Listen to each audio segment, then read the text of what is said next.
Hi everyone, welcome back to this channel. On today's video, I'm gonna give you the easy tutorial on how to make a flash edit on Capcut.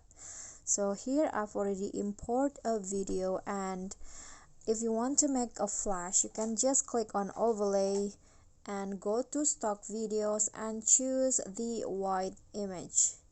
In here, adjust the size.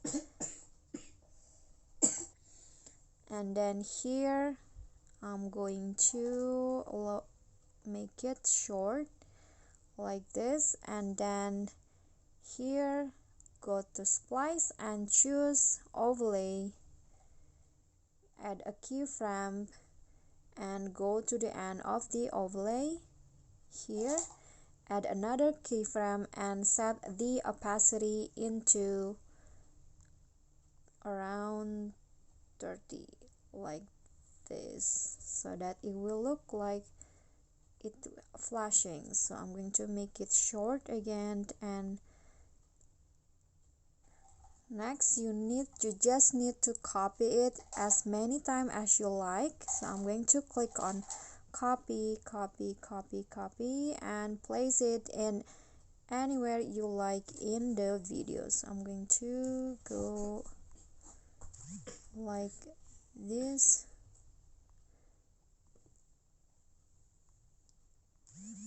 I'm going to drag it.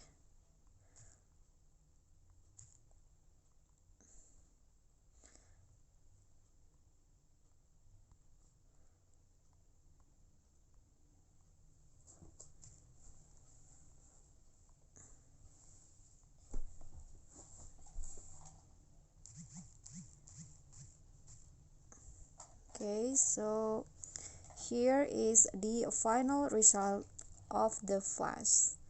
You can see it's flashing like that. Okay, so that's all for me. If you got any question, feel free to drop them in a comment, and if you think the video is helpful, don't forget to click thanks, like and subscribe for more content. I'll catch you all in the following videos. Thank you.